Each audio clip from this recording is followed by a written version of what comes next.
Patterns. So what we just looked at was sort of a Fibonacci sequence of patterns, and the Fibonacci numbers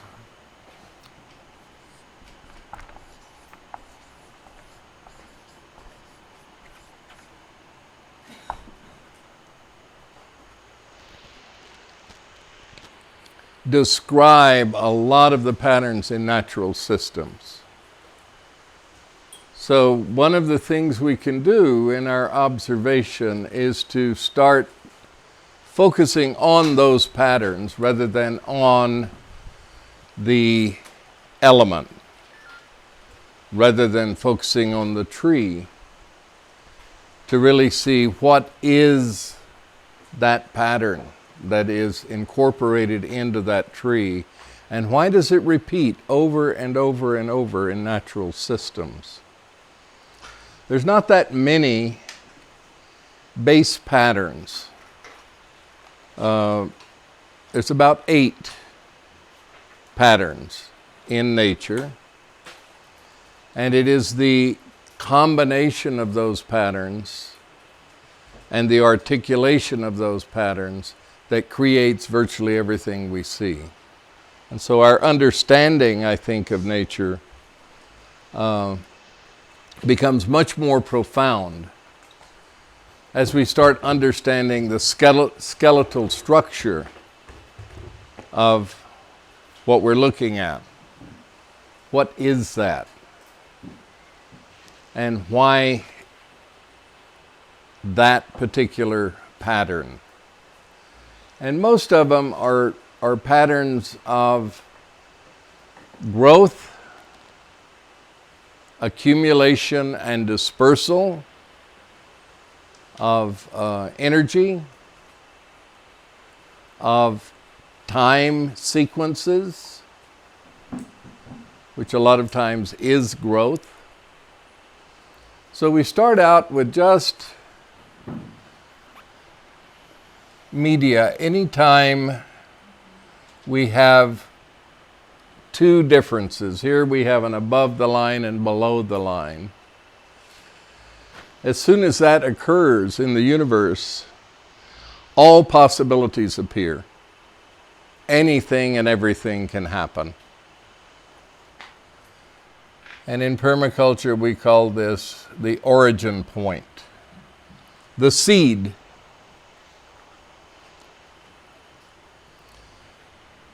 This is the sky, and this is earth. And from the seed, we start developing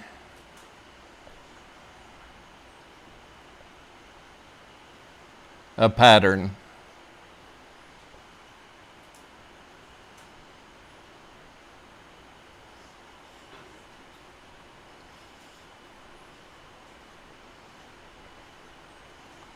Of branching, both above and below, right? The part of the pattern of this particular element that is above is in a gaseous environment, and the one down below is in a mineral environment. These are providing minerals and water to the whole organism. These are providing sugars through photosynthesis to the whole organism. And the interesting thing that happens at this origin point is that the living cells that surround both the branch and the root change.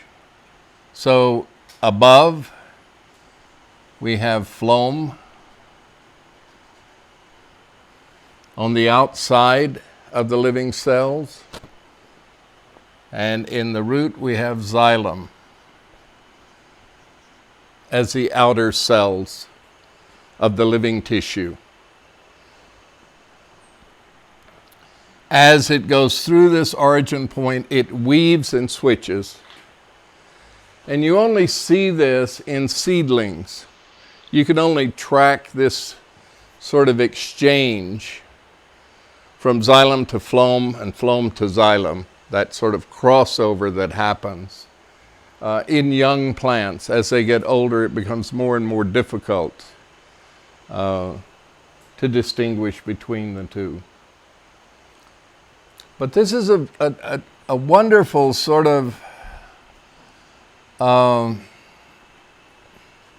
creation for the accumulation of resources in the environment, both the gaseous resources and mineral resources, right? This is a pattern that we see everywhere, the branching pattern. It's in our lungs, it's in our kidneys, it's part of our venous system, the circulation of blood through our bodies, or all of these branching patterns. And those patterns have orders. We also have it in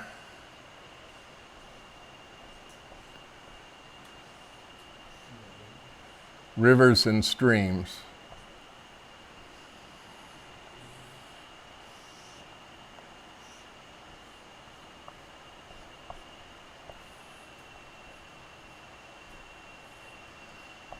In rivers and streams, there are at a maximum 8 orders of branching.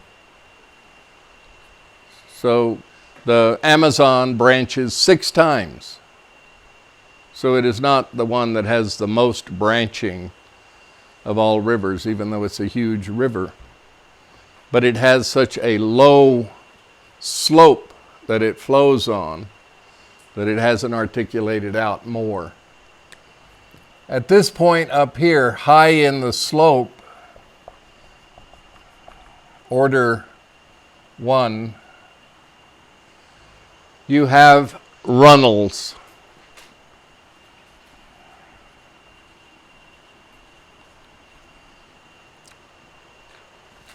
And this is where you go from sheet flow of water just falling on the land and sheeting, and then it starts being gathered into lower parts of the topography and goes into a channel.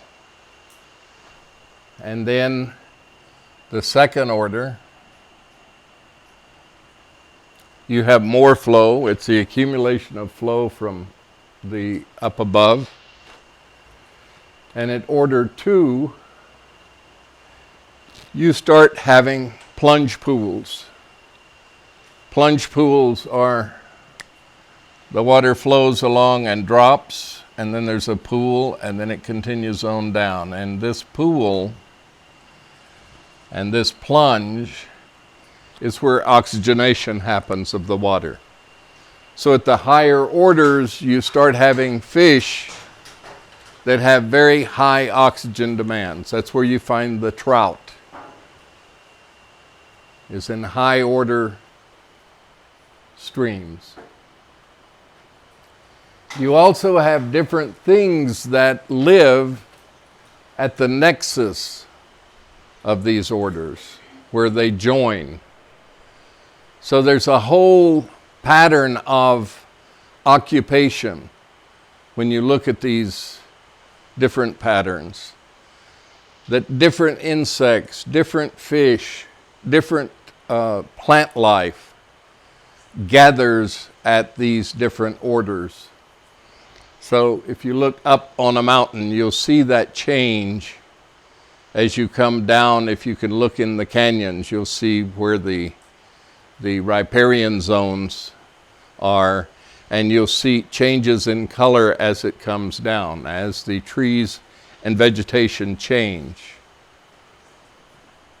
These waters have a lot of strategies for cleansing themselves, and oxygen is one of the best ones because it gets rid of anaerobic bacteria. So one of the big strategies of moving water is oxygenation.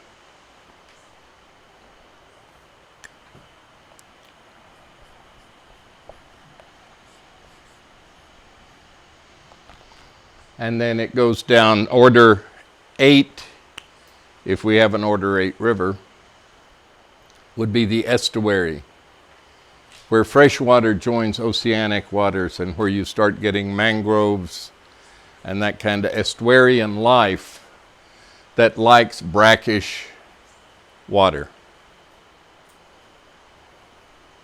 If you look at a tree, you have the exact same process going on.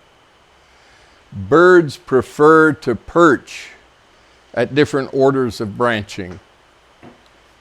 They prefer to nest at different orders of branching. And different forms of wildlife like certain areas. In the Amazon, the sort of nucleus tree, the mother tree of the Amazon, or at least the parts of the Amazon I've been, is the ficus, the fig tree.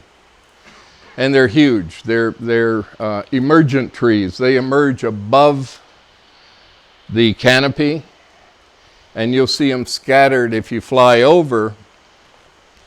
Large distances apart, you'll see these giant trees emerging out of the jungle and sort of standing alone. The process that happens there, the pattern of regeneration, begins at that level, at the ficus level. Because the ficus is where all life accumulates. All of the parrots, all the toucans that you've been wanting to see. Did you see one yet? Not yet? All right. All the macaws, the howler monkeys, all of these creatures love the little fig. It's a tiny little fig. You don't get the Middle Eastern fig. The lianas climb the fig, giant, this big around, vines with huge trunks, climb up the trees and habitat the canopy of the ficus for sunlight. And events happen, and you'll get just too much vine growth on one side of the ficus, and the weight overwhelms the root of the tree, even though they have these monster buttresses that they put out to hold them in place. And the tree comes down. And when it does, it blows a hole in the jungle, a monster hole. And all of a sudden, seeds that have been waiting there for years while the ficus shaded them out suddenly emerge. And so that whole cycle starts all over again. The pioneers immediately come up and start competing for sunlight, water, and nutrient. So these are all sort of grand, large patterns of growth and of accumulation and dispersal. The problem in trying to describe patterns is that we've lost the language. So, how many people know runnel? Yeah. How many people know brook? Okay, so we got brook, we've got runnel, we've got stream, we've got river. But most of us think of it as just moving water. Small moving water and large moving water. It sort of goes from runnel, brook, stream, river. So all of this, everything but a river is smaller. Would a creek be a brook? Same. Well, I don't know. That's the problem. That's the problem with our loss of language, is that we don't have the descriptors for our environment. And if you can't describe it, it's real hard to understand it.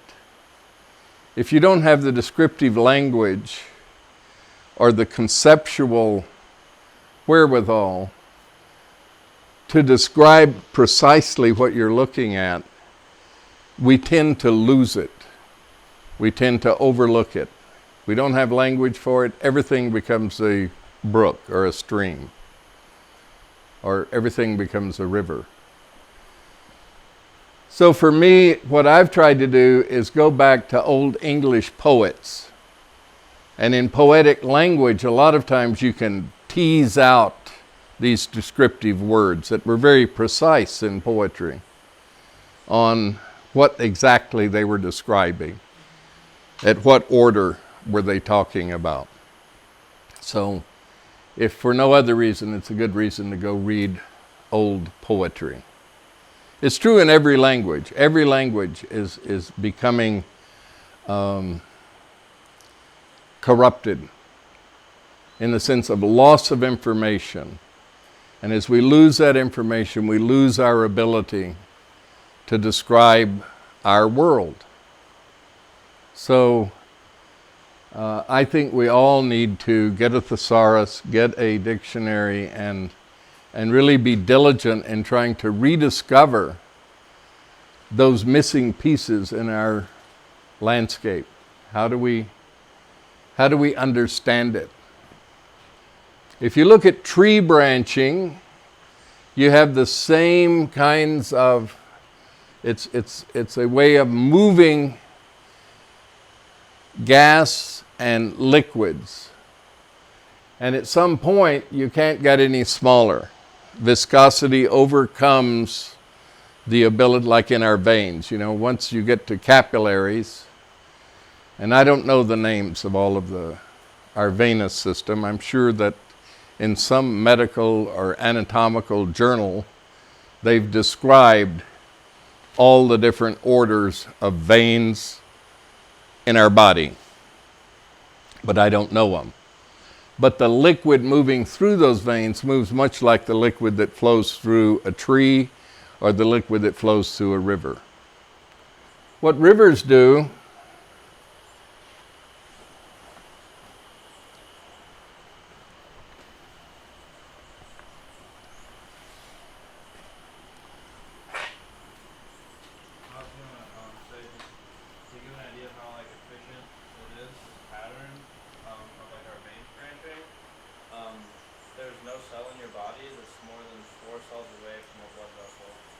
Yeah.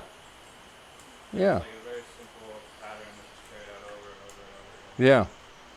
Has to be, in order for everything to get oxygenated and everything to be able to disperse whatever waste products have accumulated in the cell. Rivers start off at that high order, and then they get larger and they become sinuous. And whereas up here you have plunge pools,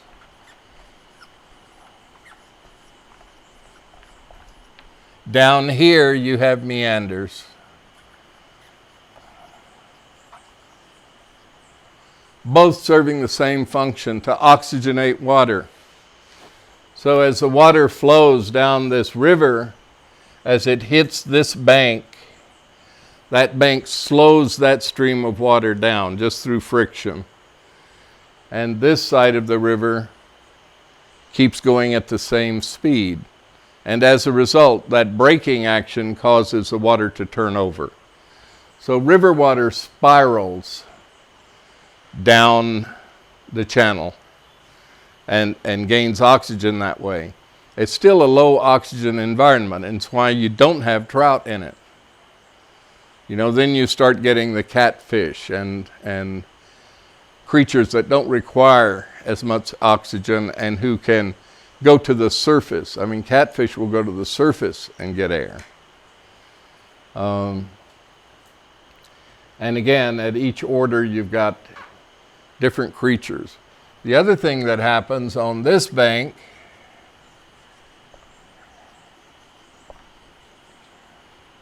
you have holdfast trees, willows, and things that have very tenacious roots and systems, because that's the erosive bank of the river.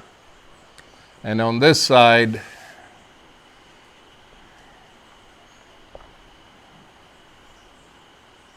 where the soil is building up, you tend to have more pioneer trees, and trees with less deep roots. And then they slowly get replaced by secondary growth. So these are trying to hold the bank together. These don't have any work to do, but as soon as you get down here, it switches. This is now the erosive bank. And so you see that pattern of vegetative growth along all rivers and streams, to where those things that hold things together are on the eroding bank. Those things that can grow without fear of being wiped out by flooding stay in a stable environment. These meanders also move. So as the river meanders, as this erodes and this fills in, slowly you'll see that the meanders start changing. They start moving downstream. So you've got a very dynamic system in slow motion, moving very, very slowly through this process.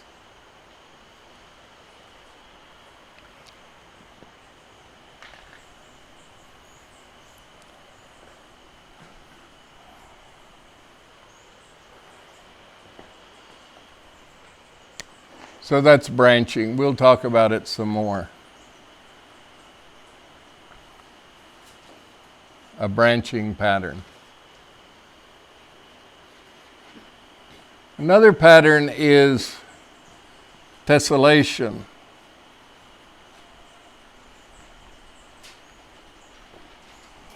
Or tiling. And it's just like, these tiles. It's the expansion and contraction of the Earth's crust or the bark on a tree as it grows, as it expands. You get a kind of tiling effect. You also get it in clays. When they dry out, you get cracking, and you wind up with this tessellate pattern of clay. And as soon as it rains, it expands again, fills in the cracks, and those change too. That tessellation pattern changes. If you noticed in the film, there was a couple of illustrations of the hexagon in the dragonfly's eye, and then in that, as they were doing that early mathematical formula. And that is a pattern that is sacred to the Navajo. They build all of their hogans in that configuration. Bees use it, and it's a very strong pattern. I always wind up drawing an octagon instead of a hexagon.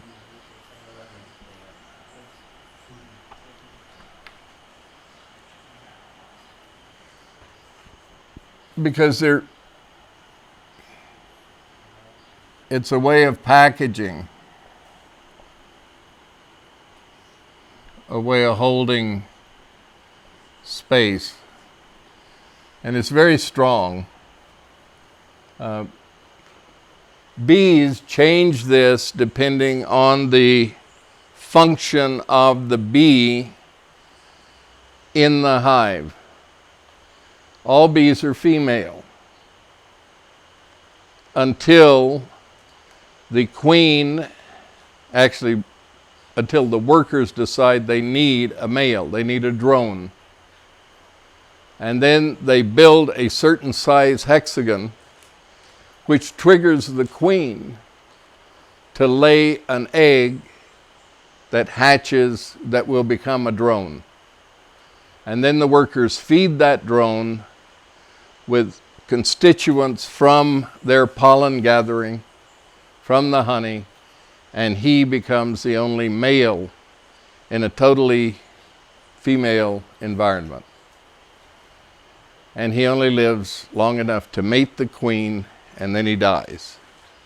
And it's not the queen in his hive because he was her sister before he was turned into a drone.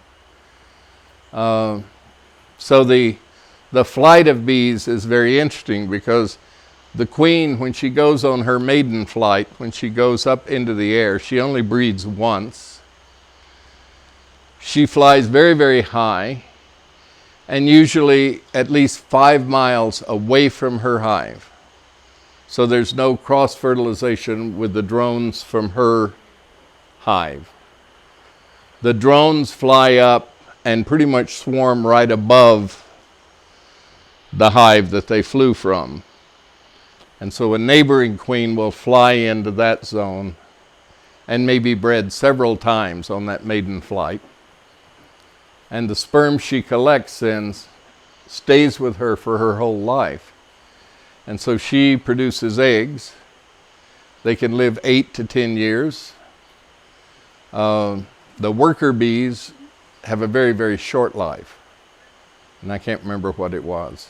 Seems to me it's like 28 days or something. Anyone here, what, 40? Very short life. The queen's the longest lived of all of the hive.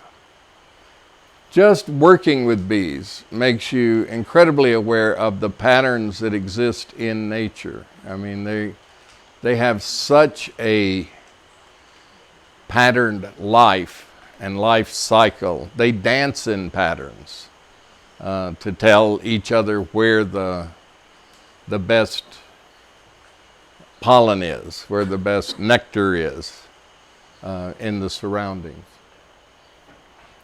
Tiling is what heat cells in deserts tile.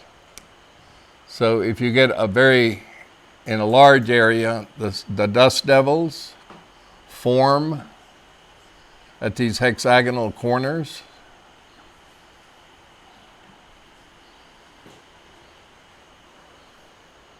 And they pulse. One will go up and disappear, and then another one will come up on another hexagon. This may be 6 miles across. So it's hard to see these patterns unless you've got some kind of way of flying above and looking down on the desert floor, on the desert landscape.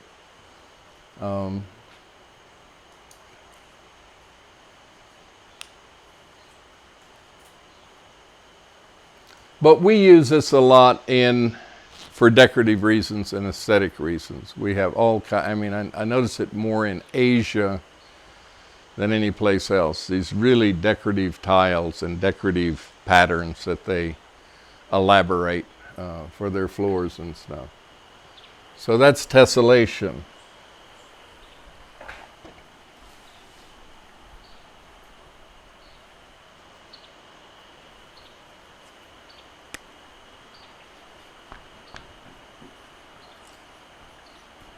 Anodation. Oh, that's tile.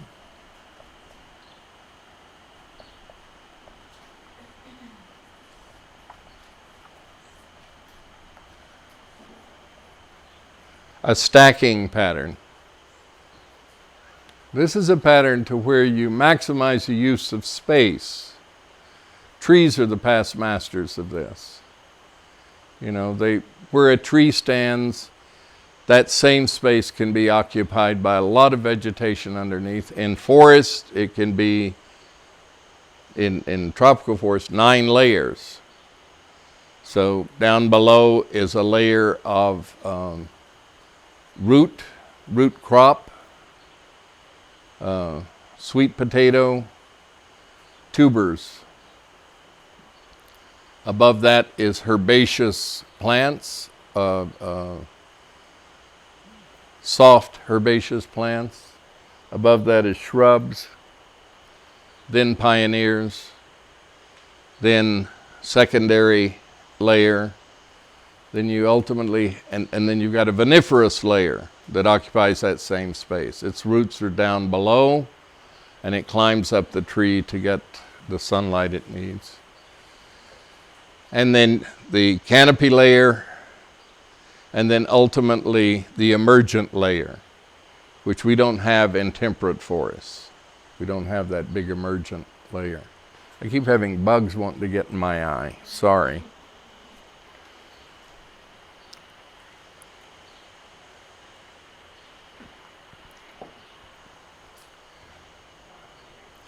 Stacking functions and elements is very handy in design, using this pattern.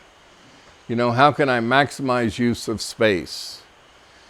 And we build guilds to do that.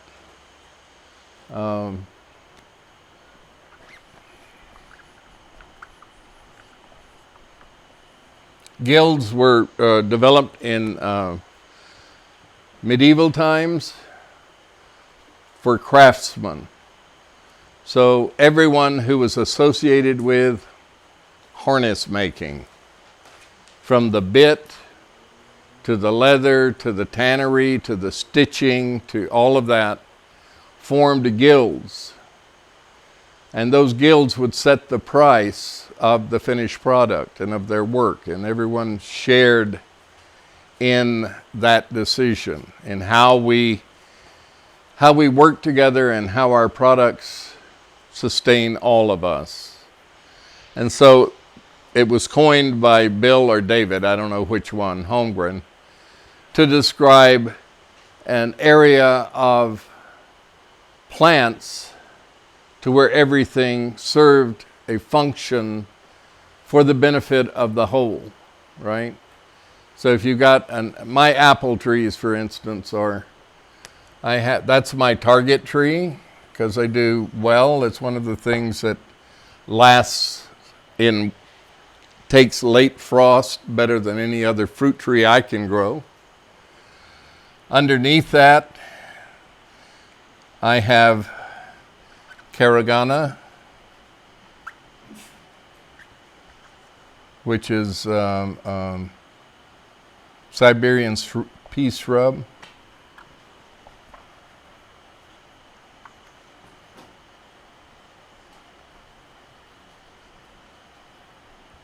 It's Caragana. It's we are really poor in legumes in temperate climates. I mean, here you're run over with legumes. You've got legumes everywhere. I really have to search for them and find ones that can take the cold. And Caragana happens to be one of them because it came from Siberia. I don't know how it got up there, or maybe the Chinese brought it in their expedition. I put Caragana in for nitrogen.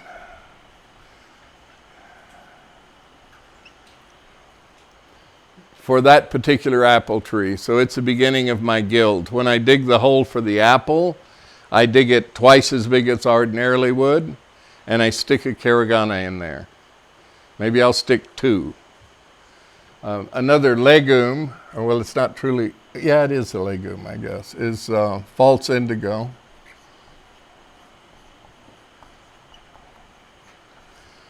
And this one is great because it attracts pollinators. And I want them to come to my apple tree. I want the bees. I want to get as much activity as I can. They bloom early enough that when the apple tree is just budding out, the bees will be working the false indigo, and then once they go into full bloom, the bees will switch over to my apple tree. Both of these grow in shade, so they can grow under the apple tree.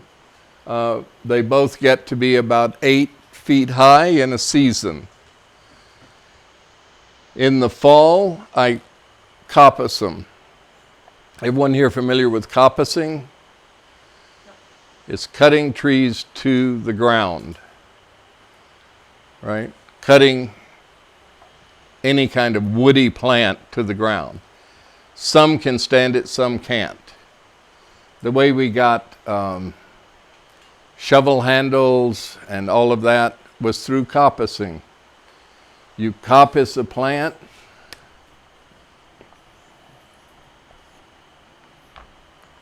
And the cambium is still here, right under the bark, and you start getting sprouts.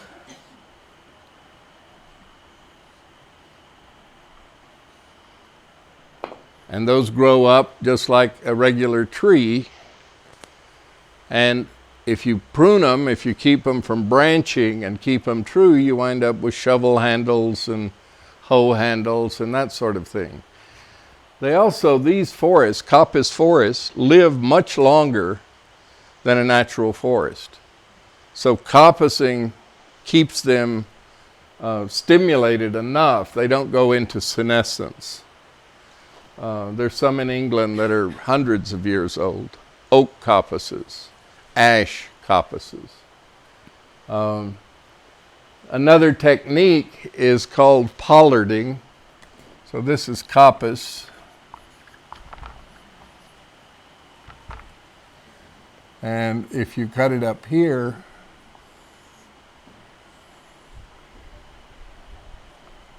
it's called pollarding.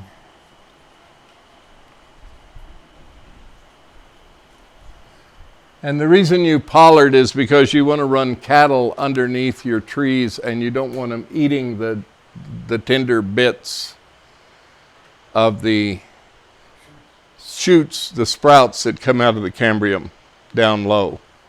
It's more work for you. You've got to carry a ladder around to get your hoe handles, shovel handles, or whatever. And most of the forests I know are coppiced, and people don't run livestock in them. They just don't use it for that. So I've got the carragana, false indigo.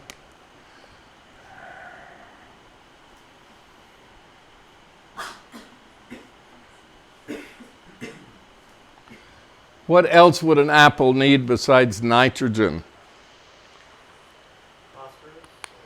Yeah, it needs phosphorus. I plant buckwheat under my apple tree in the spring, which it's a phosphate accumulator.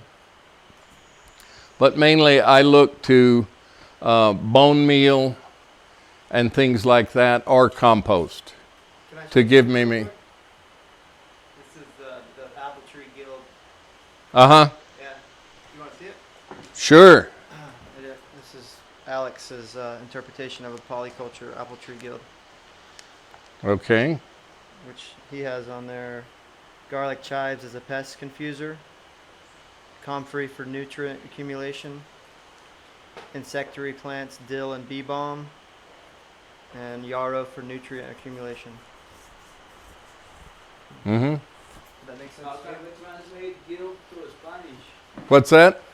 How can we translate that word? You know that Spanish word? I don't.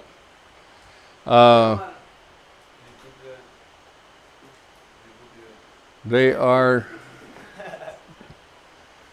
It's like companion planting for perennials, right? It's the same concept. I then use big rooted plants, the plants that have a carrot-shaped root and that go deep down, because those are your mineral accumulators. They go down and find the trace minerals that have already been depleted in the topsoil. They'll go into subsoils. And that can be any number of things. Mullein is a good one where I live, and it's also a medicinal plant. Comfrey. Comfrey is the other one, which I use a lot. And comfrey has a lot of calcium, and so I feed it to my chickens. And if they're calcium deficient, they'll go for it. If they're not calcium deficient, they just walk on it. So I have to just test them with one leaf, see what happens. If they really go for it, I'll go out and gather an armload and throw it in there. So comfrey or mullein, which are big-leafed. Mullein's a biennial with a big, deep taproot. Alliums. And I use alliums mainly to break up the soil crust so that moisture and nutrient can get down in the root zone. Most fruit trees are surface feeders. So they have a very superficial root system. It's up near the surface. And so if you put onions, garlic, chives, irises, the whole lily family, if you put that underneath your tree, those bulbs, as they grow, open the soil up. And water can then access the root zone of the apple tree. And then insect attractant plants, especially those plants that attract the small predator wasps, because they go after the larva of the moth, I can't think of its name right now, codling moth, that gives you the wormhole in apples. So I want to have a little predator wasp there, and what they do is they land on the larva stage of the moth, poke a hole in it, and then with their ovipositor drop several eggs into the larva. And then that hatches inside the larva and then eats its way out. So they're very good in gardens. If you've got great horned worm problems, or if you've got any kind of worm type, larval type damage in your garden, you want to have lots of predator insects, and particularly the little predator wasp. So I put, mainly for that, I use yarrow. They like umbels. Umbels are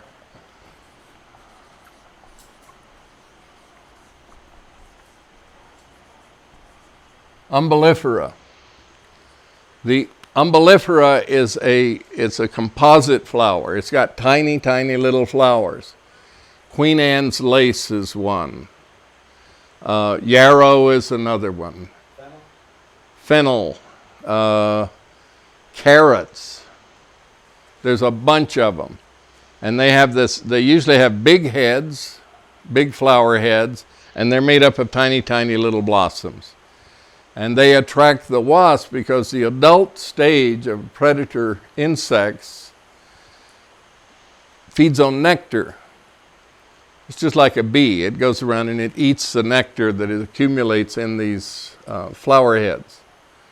So I plant a lot of them. I also plant bee-attracted plants, different, and certainly the apple is one. I mean, the apple attracts an enormous amount of bees when they bloom. But I want to get early bloom, so like I said, I use false indigo and other plants to bring the bees in, and then they can just switch over when the apples go into full bloom. Grass is the enemy of fruit trees. So I never plant it, and I always rip it out. The orchard grass is sort of an oxymoron. You know, everyone did it. You know, I think it was because they wanted their orchards to look like the landscape painters painted their orchards or something. I don't know. But I already talked about this. It exudes a herbicide. And so your fruit trees wind up with a low-grade infection forever when you've got grass growing up to their trunk. So I keep grass well away.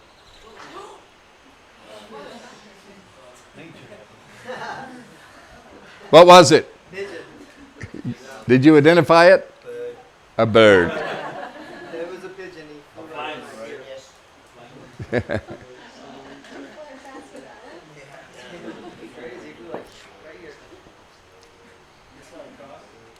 So by doing this, I'm stacking in the same place multiple functions, right? So every element should be served by multiple functions. And so you try and think your way through that and say, what is it that apples need in this particular environment? Yes, sir. Would sunflowers be a good one for the tropics for the taproot? Would they what? Would it be a good choice for the tropics for a taprooted plant? No. No, they're not deep enough taproots to be real mineral accumulators. It needs to be something, the best way I know to describe it, it's a carrot-shaped root. It's pointed and it really plunges down. It seeks out minerals. When you say mullen, do you mean Aaron's rod? Conical plant and yellow flowers? That's, Yes. yeah. And it's, what happens with all of these, I whack everything in here down to the ground in the fall, because the minerals accumulate in the vegetative growth. So all of that accumulation of mineral, nitrogen, it nodulates down in the root zone of the false indigo and the carragana, but they don't let go of it. Most people think if I plant a nitrogen fixer, then I'm giving nitrogen. You don't. That plant stores nitrogen for a rainy day.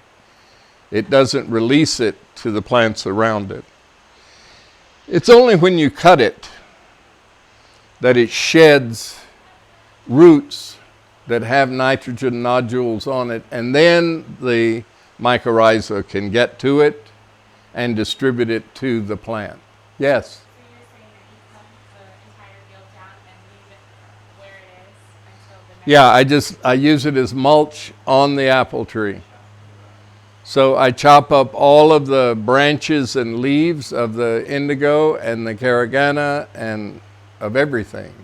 The mullein, the whatever, comfrey, and use it as a living mulch.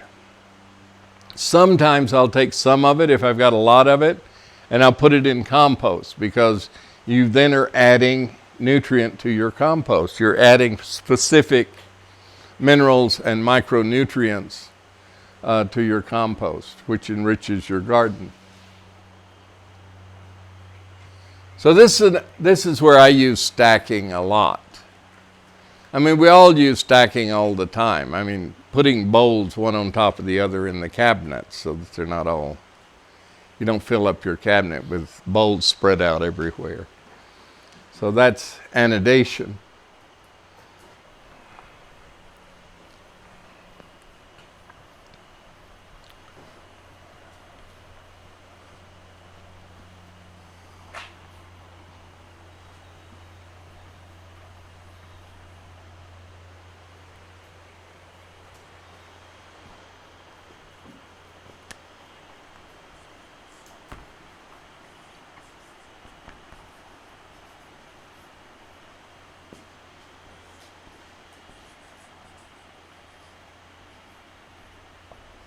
Spirals are very interesting to me in that the phyllotaxy of trees, the way they order their branches around their trunk, is usually on the Fibonacci sequence.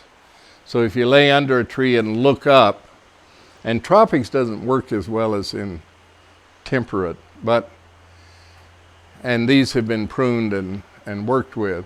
But if you look at a tree that hasn't been messed with, you'll see the branches rotate around the stem all the way up. So you see this spiraling of branches going up to the top of the tree. That's also the way the sap moves in the stem of the tree. It moves in a spiral through the cambium up to the leaves. So the river I was just talking about that spirals and turns to cleanse itself. The earth spirals. it spins and wobbles, and that wobble describes a spiral.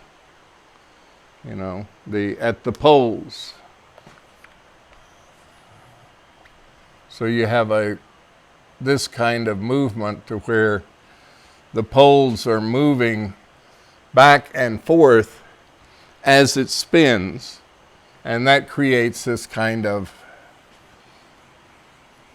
spiral at both poles.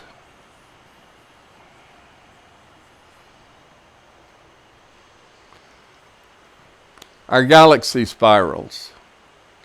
Blood in our veins spirals. Some of the new literature on the function of the heart says that the heart isn't a pump. It configures the geometry of the blood that goes through it. It turns what would ordinarily be a flood of fluid into a spiraling motion. And the reason it does that is to maximize contact with the blood cells to the cell walls of the veins. Otherwise, if you've just got a laminar flow, just a straight flow, that central part of the blood never has access to release oxygen. But if it spirals through the veins, you get a total contact. You get total contact. So while the heart might be the impulse for the pumping, the veins themselves contract and relax and contract and relax. So they're thinking less and less of the heart as a pump and more as a kind of manager of flow of blood through the whole system. Other spirals. DNA, the great example of a spiral. Right? It seems to me that the spiral is sort of right at the heart of the pattern discussion, really. It's an energy movement that seems to repeat itself at various orders throughout the universe. The galaxy does it, the solar system does it, the planets do it individually. So we have the moon spirals around the earth. The Aztecs, I always mix up the Aztec and the Incas. Who did Chichen Itza? Aztec. Chichen Itza. Maya. Okay. So the Mayan mapped this spiraling. With their observatories. And they operated a lot on the 86-year cycle of Venus. And have figured out an enormous amount of things about how the patterns of the universe, and then set up a lot of their own ceremony and lifestyle around those phenomena, those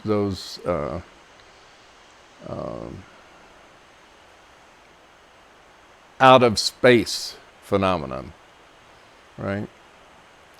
We have a place in New Mexico called Chaco Canyon, which has a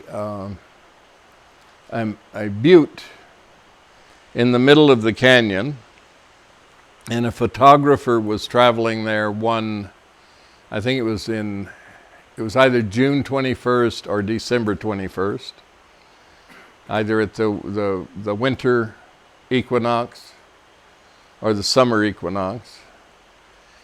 And she noticed on the cliff wall, she saw this shadow moving across the cliff.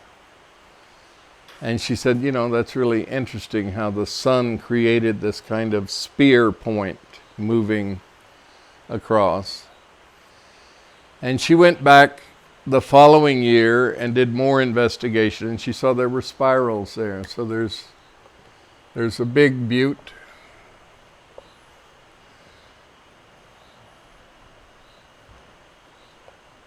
And that butte has 3 gnomon, big stones, lying on their side. And the sun shines through those stones and hits the back wall. And on that back wall are a series of spirals. And what she realized after a while was that that spear was transecting the spiral. And it was describing the 18-year cycle of the moon. So she got real excited about it and went to Los Alamos, where we supposedly have some of the smarter people around, and had all of these photographs. And she said, I want you to look at this and explain to me what's going on here. Because the sun is moving this way, right? But the spear was moving perpendicular to that movement. So she couldn't figure out how could it translate from the sun going up and the spear moving sideways. What would cause that? And she was a curious woman, and she asked a lot of people, and most of people just brushed her off. I mean, she was an artist after all. You can't take them too seriously. And she ultimately found a physicist who would go with her. And he saw it and was totally flabbergasted. I mean, he says, that's very interesting stuff. So they set up an experiment. She got a grant. They used lasers to replicate the movement of the sun and all of this. And they could replicate that same horizontal movement from a vertical light source. But they still couldn't figure out why it was happening. It didn't make any sense. You would think the shadow would just elongate and get shorter as the sun went up and down. They ultimately found a fellow who made lenses, glass lenses, and talked to him. And he said, yeah, you could do that with glass. You can polarize glass so that when you shine light on it, you could deflect the light to where it would move sideways. But there's no lenses up there. Well, as it turned out, these 3 rocks were shaped in a lens form. And that was what created that phenomena. They later found there was another spiral, a smaller spiral, and that this arrow would change to just a shadow that moved across this particular spiral. And that was the rotation of the axis of the Earth. Well, now the physicists in Los Alamos said, you guys have really gone off the deep end, We're talking about a bunch of primitive people, sitting up, living in rock houses and, making fire by rubbing sticks together. And you're telling us that they can create all these phenomena. So it's a great video if you get a chance to see it. It's called The Sun Dagger.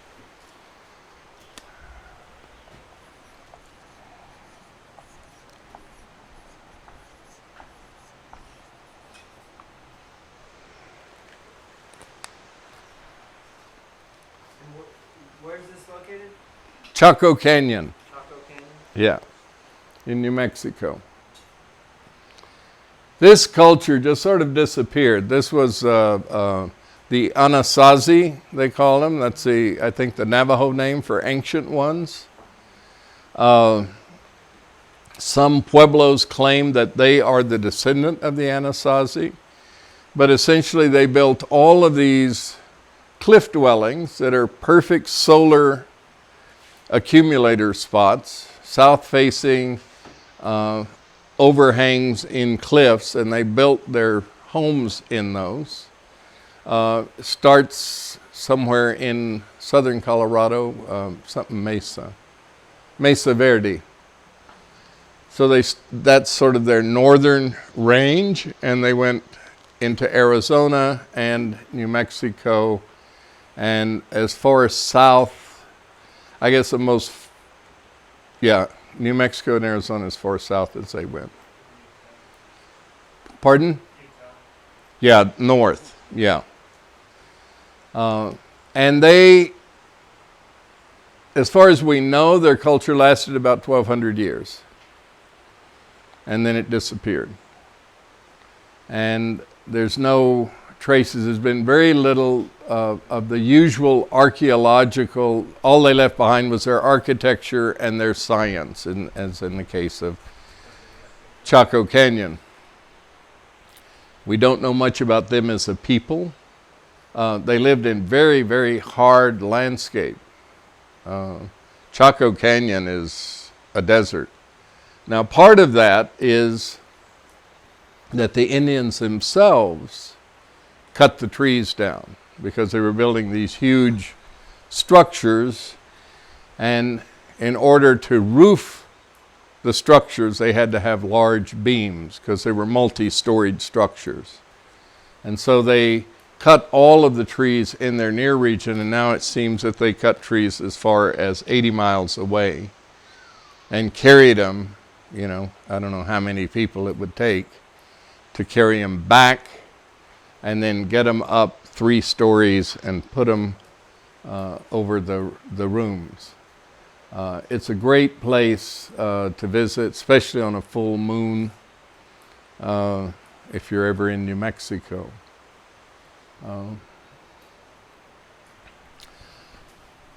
So people have been aware of these patterns.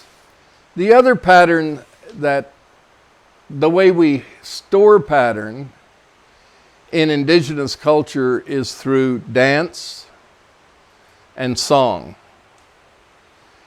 And that's another pattern that we all have access to. Our body is a much greater, more precise storage of rhythm than our mind is. Once you know how to waltz, you'll always know how to waltz. Once you know how to ride a bike, you'll always. So our somatic memory is pretty good. Better a lot of times than the memory in my head. But they stored knowledge that way and handed it down from generation to generation with song and with dance. And so every year I go to the turtle dance at the San Juan Pueblo. And you have a large list. It happens around Christmas every year. It's usually freezing cold. And you have all of the men in the Pueblo in breechcloths, no jackets, no nothing, in the snow, doing the turtle dance. And it is very, very tightly organized so that it's always the same rhythm, always the same songs, the same words, and they have they have koshars. They have the clowns that are running up and down the line, making fun of them and telling them how stupid they are to be out in the cold doing this, and why do you keep doing this? And then they have 2 little coyote creatures who wear coyote skin. They're very menacing looking. One's in white, one's in black, and they have whips. And they are to correct you if you make a misstep or if your words are wrong or whatever. The accuracy is real important on that. There was a fellow in Australia, and I can't remember, or he may have been British, but he wrote about the Aboriginals and the song lines of the Aboriginals of Australia. And their whole thing was pattern. The way they traveled across the central desert of Australia and how they knew things were happening. They knew when it was time to go to the coast and gather abalone or whatever it was. And they knew that because the dingoes were whelping on the desert. And so as soon as the dingo whelped, had little ones, they knew it was time for them to start the journey to the coast. And they sang their way because their songs were the map. So they sang their way from the central desert, and they sang their way to watering holes and to where they could find food. And it was a very intricate Chatwin, Bruce Chatwin, that's who it was.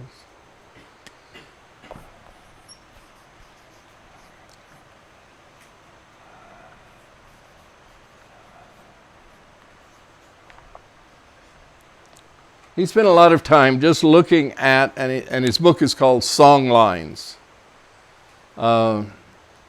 looking at Aboriginal patterns and how they made their way in a very hostile environment. The central desert of Australia is pretty awesome. I mean, I wouldn't want to be dropped there. But the main thing is that their songs had to be precise. Otherwise they'd miss the water hole. Their rhythm had to be perfect. Every step had to be, because there was X amount of beats from one watering hole to the next watering hole. So you always had people correcting each other as they went on these walkabouts. When they took off for whatever, they had big yam fields, and they knew when the yam was going to ripen and would take off on another walkabout.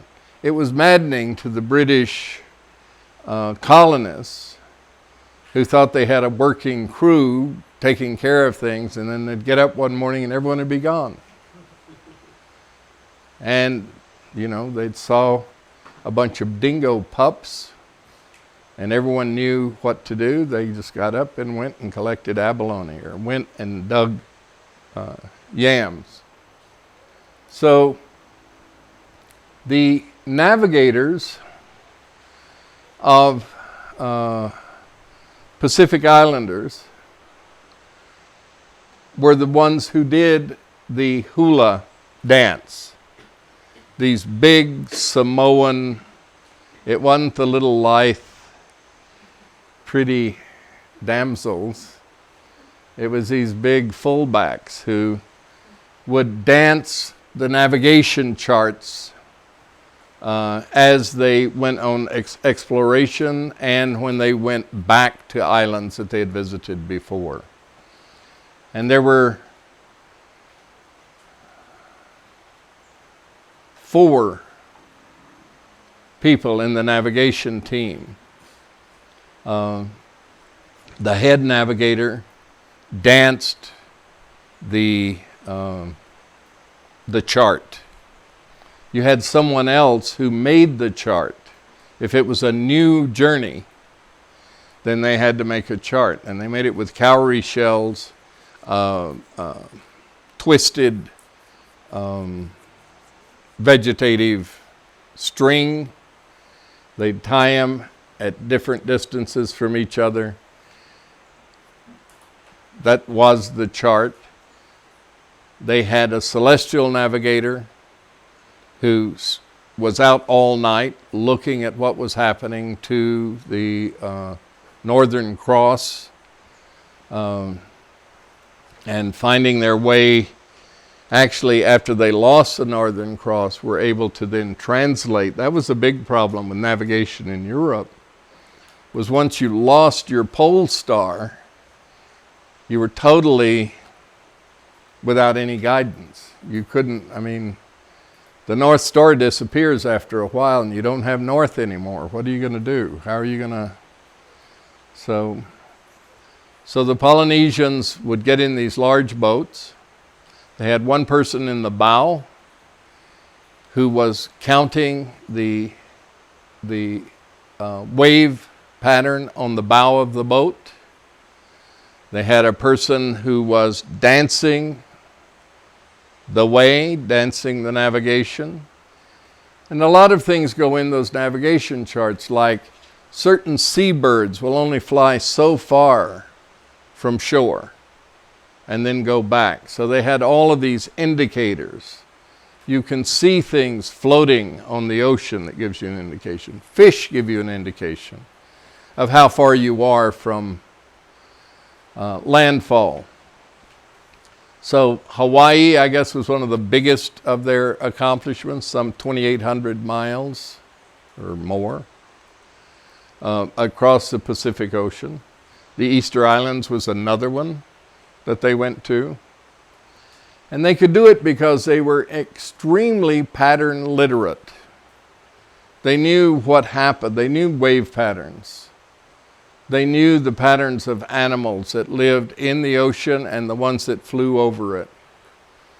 And from that knowledge, they were able to have very educated guesses of where to go and in what directions to go on these exploration trips. One of their big things is an interesting pattern. Island, waves moving past the island. And what happens when you put an obstacle in a moving fluid is that fluid divides to go around it, and it forms a pattern called a von Karman spiral, which is closely related to an Ekman spiral that we have on plane wings and on over mountain ranges, right? So this spiral repeats itself 3 times and then goes into chaos, right? This distance to this distance is 1 in 3. Right? So if this is a foot wide, this gap, then it's 3 feet from the origin of that pattern. Right? Except they don't work that way. If you're out in the ocean and you're laying down in the bow of the boat listening to waves, when you cross one of these, you hear the wave pattern change. And then you can yell up to the navigator and say, something just happened. And so then they try and figure out, where are they on this thing? You know, and then they'll hit it again. And that gives them an indication of the direction to go in. You know, they would want to come back this way to find what had created that huge spiral. But this can be 300, 400 miles out into the sea from an island. They're huge things. I've seen satellite photos of them. I've only seen it in person once, and that was in the Soviet Union. I was visiting an old hydroelectric plant. They just wanted to show me. It was a museum. It was an ancient one. And we had to cross a bridge to get to over the river to get to the plant. And I looked down, and the river was yellow from all of the pollen from the birch trees. So it was just coated in pollen. And there was this tracery of this von Karman in the pollen. You could see the whole spiral. And I couldn't believe my eyes. I just, I looked at it and and tried to figure. But there was the central pylon that held the bridge up, had created that buff body, the island, to create the spiral. So, and if you know this is 1 in 3, then you can, trim your sails and follow it, and then you know the distance from the island. So they were very clever navigators, and it was all based on pattern literacy. Their dances were patterns to replicate that knowledge. Their songs were to replicate their knowledge. I don't know, archaeologists in the future listening to, well, maybe hip-hop they'll get something out of, but so much of the music is really meaningless in terms of edifying us, teaching us about our environment that much. Maybe it has something to say about the urban environment.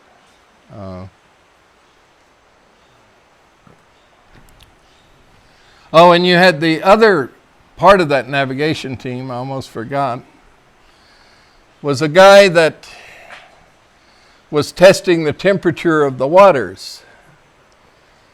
And they lowered him over the side of the boat in a little chair with like a potty seat, and his testicles would hang in the water. And testicles are sensitive to 1 degree Fahrenheit. And so after rigorous training at the navigation school, he had learned to say what the temperature of the water was. It was the scrotum lifting so much or lowering so much. And that way you could find your way to the Gulf Stream, the Japanese current, those kinds of things. You knew where you were in the world. If you could have that job.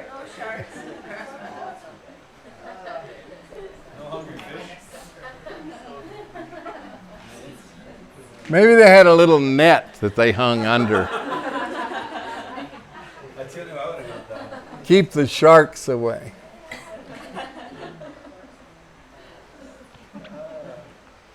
Okay. Waveforms are very interesting, and that's, sort of an explication of that waveform that was used by the Polynesians.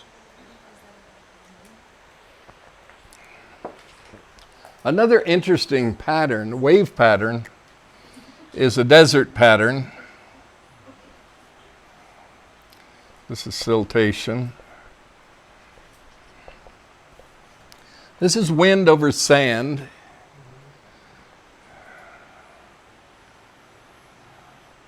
Ripples.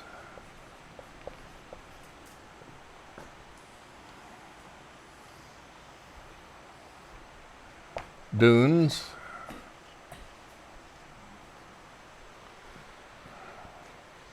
And then from dunes, you have up, you have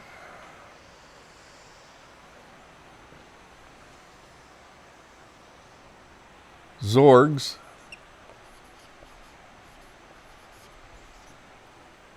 and then from Zorgs, you get Dra.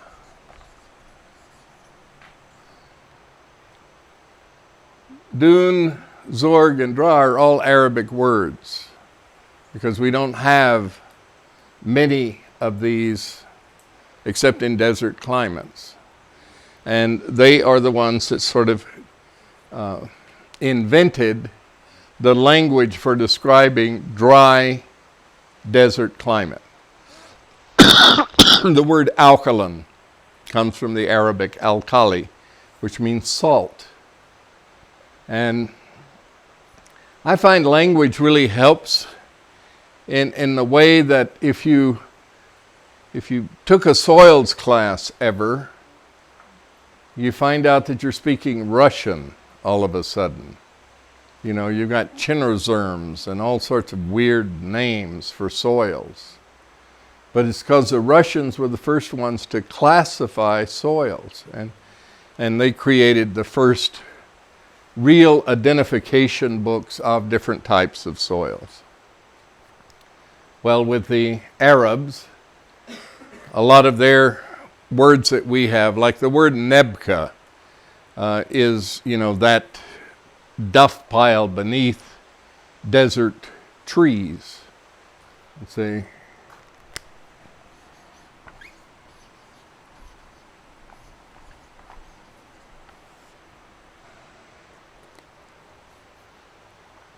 But with these, they're always moving. And they're always moving downwind. You know, as the winds come off the Mediterranean and go across the Sahara, it first starts with these little hopping grains of sand, and then it goes into ripples of sand, into dunes. And so these are the orders of that wave form in desert. In oceans, you get something very similar to this, except it stops at dunes. You never reach the order of zorgs or draws, you know, because the wave motion is going both directions. So it could never sustain these huge, these are monsters. Down here is where you get palm trees and camels hanging out. And you have a little spring here. And now you've got an aquifer, just like you do in an island.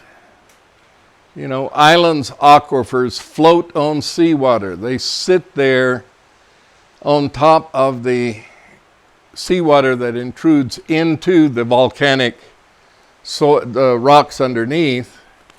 And the fresh water is a lens that floats on top of that. You have the same thing here. All of the water that accumulates from this large surface percolates down and sits in a lens and then finds its way out into a spring. And then life springs up there. And these get scattered pretty far apart in the Sahara. I don't know of any other deserts that have draws. I think the Mongolian desert has the Zorg. As far as we know, there is only one possible natural desert. All the rest of them were created by us in a fairly short period of time. You know. Now, I'm not talking about the Kalahari, for instance, which is really I'm talking about true desert, sand deserts. Nearly all of them were created by us.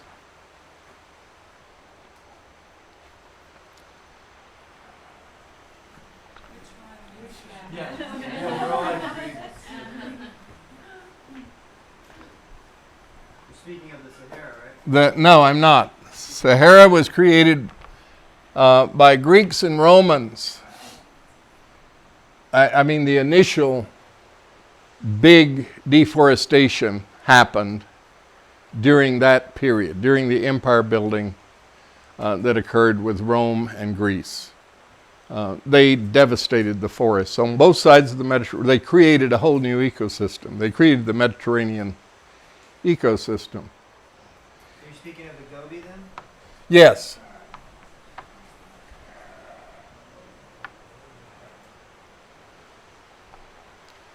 Where's the Gobi Desert? Mongolia? So waveforms contain a lot of information about what's happening in the environment. It gives us a lot of information about the movement of winds, where moisture is, where it isn't. what the velocity of wind is, and that's what creates these different forms. We have the National Sand Dunes Monument in southern Colorado, and it's formed because the winds coming out of the southwest hit the mountains with all of the agriculture that's happened in the southwest. It carries with it soils. It hits the mountains and it creates a turnover in the wind, and it deposits it at the base of the mountain. So slowly it's been building up these huge sand dunes there. And every time there's a big wind, it'll strip some of the sand off of those dunes, and it'll hit the mountain again and come back and deposit it right back on the dunes. It's this big loop that's created by wind patterns. We'll talk, and I don't want to get into it right now, but rain patterns, patterns of the big orographic patterns of wind on the earth and the movement of moisture and the El Nino, La Nina effect. All of those are sort of these grand, huge patterns that affect all of us, no matter where we are. They also help create, once the place is dry, it helps accelerate that dryness. I live in what's called a rain shadow. So our rains come in to where I live. They come from the west, usually off the Baja and Pacific water, and it hits the mountains just southeast of me, southwest of me, the Jemez mountain range, and pushes the clouds over the mountain range. And what happens there is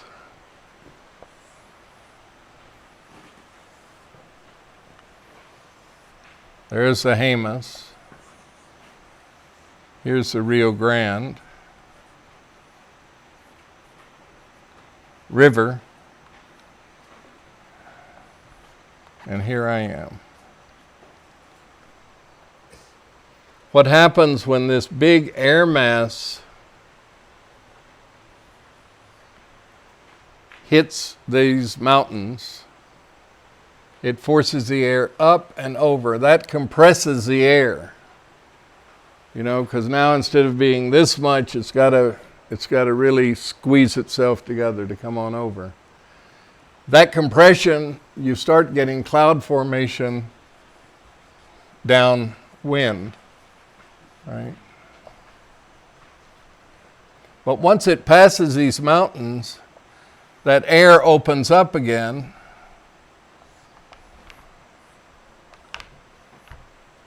And when it does that, it creates a low pressure system here. And so the rain doesn't fall out there.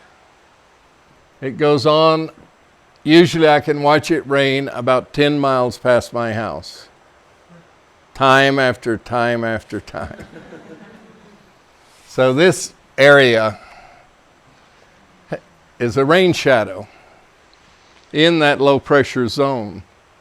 And it's a very frustrating place to live if you're trying to grow green things and that. Fortunately, we also get Gulf storms that come in. We're getting more of them now, actually, than the Pacific storms, because we're sort of in the middle of the landmass of the U.S. And those Gulf storms come from another direction. So I'm not in the rain shadow when they blow in. They blow in more from the southeast. Okay. Questions? Yes, sir. Going back to that annotation, the stacking, Yes, sir. did we get two examples, one with the layers and one with the kind of grouping, are those two examples of annotation? And is this other one, is that the same as polycropping, or am I confusing that? Forest gardening. Yeah. Is that what you're talking about? I gave you the example of my guild, Yeah.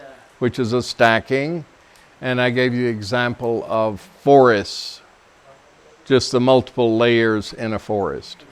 And the guild, is that the same as polycropping, or am I confusing that term with something else? Well, polycropping, or it's usually, I've never heard it called polycropping. Polyculture. It's polyculture Okay. is animal, perennial, annual growing. So not exactly the same. No, Okay. yeah. Cool.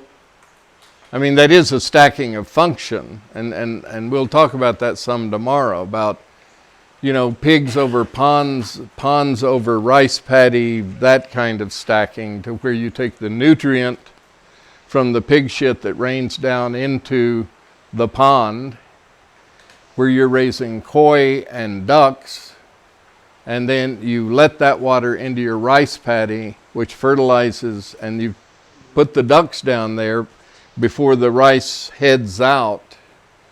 As soon as it heads out, you've got to get the ducks out, or they'll eat all your rice.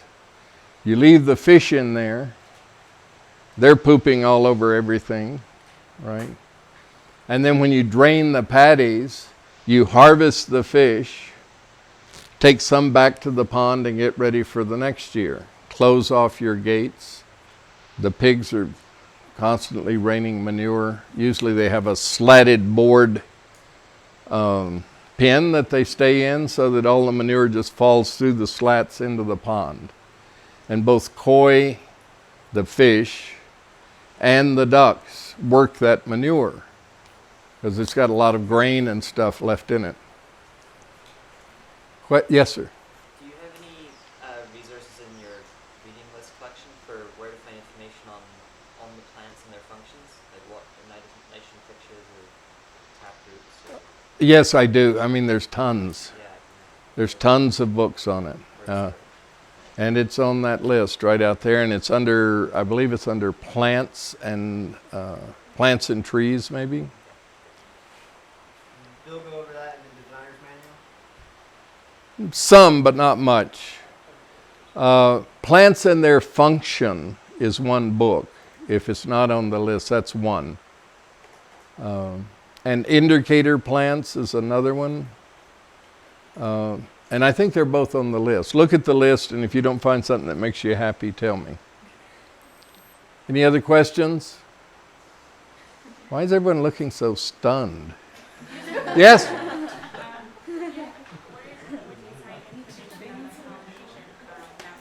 I can't hear you. Where would you find information on the pollination navigational? The Navigators is a great book on that. What they did is Hawaii had lost its navigation skills. After the U.S. conquered, I can't think of any other word, invaded and took over Hawaii, which we still haven't made a treaty with. I mean, they're still living under colonization. We colonized Hawaii. Mark Twain wrote some of the best stuff on Hawaii in a book called Essays Written with a Poisoned Pen.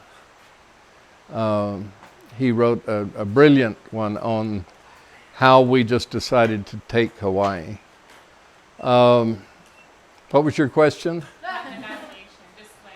Yeah, well, the Hawaiians had lost the navigation school, hadn't been there forever, and most of the Polynesian islanders have lost it. A bunch of young people decided they wanted to, there's now a kind of resurgence in Hawaii of people wanting to recapture a lot of their old traditions and history. They wanted to learn how to navigate. They wanted to sail back to the Sandwich Islands. And they started looking around for navigators in the Pacific, on the Pacific Rim, in those islands. They finally found one, an old shipbuilder who had been part of a navigation school, one of the last navigation schools. He agreed to train them and show them how to build those big outrigger boats that they sailed in. They built a boat and they sailed to Hawaii, learning the navigation skills from this old guy. And they also had a GPS in case. And the island's covered in lights as well. Right. You can see it from a few hundred miles away. Yeah. So they now have a navigation school again in Hawaii. The boat that they sailed back on is in a museum in Oahu, in whatever that big museum is. The boat's right. Polynesian Cultural Center. What? Polynesian Cultural Center. There you go. And the book is called The Navigators, which talks about how they did that. More questions? Comments? Concerns? Dismissed.